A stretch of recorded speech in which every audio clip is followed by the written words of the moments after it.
فطرت اس لیے نہیں بدلتی کہ اسے فطر حقیقی نے نہ بدلنے کے لیے ہی پیدا فرمایا ہے۔ وقت کو وقت سے پہلے سمجھنے کے لیے وقت سے نکلنا پڑتا ہے۔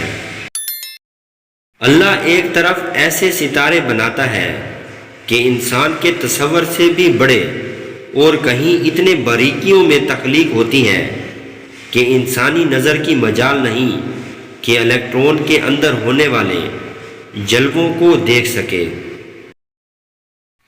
جب تک عوام میں حق پسند، حق طلب اور حق آگاہ لوگوں کی کثرت نہ ہو، جمہوریت ایک خطرناک کھیل ہے۔ دولت کی محبت کم کر دو، اندیشے کم ہو جائیں گے۔ ظاہر ضروری نہیں کہ باطن کا عکس ہو۔ نفس کو اکسانے کا عمل آنکھوں سے شروع ہوتا ہے، اور پھر انسان ایک درندے کی طرح اپنی شکار کی تلاش میں سرگرداں ہو جاتا ہے۔ ہمارا حاصل محدود ہے اور ہماری تمنائیں لامحدود ہیں۔ مجبور ہونا کوئی بری بات نہیں، اور سچ پوچھو تو مجبور ہونا کوئی اچھی بات بھی نہیں۔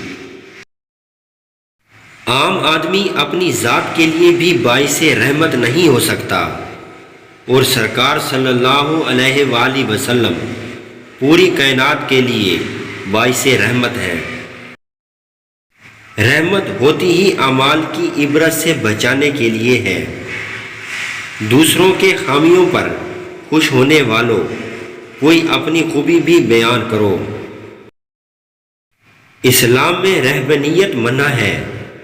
خدا کو چھوڑ کر بندوں میں مصروف رہنا بھی رہبانیت کی ایک شکل ہے، اور انسانوں کو چھوڑ کر عبادت میں مصروف رہنا بھی ایک طرح کی رہبانیت ہے۔ محبت مجبور کو مختار بنا دیتی ہے۔ بیمار وجود کے لیے ہر موسم خطرے کا موسم ہے۔ خطرہ ہمارے اندر ہے، باہر نہیں۔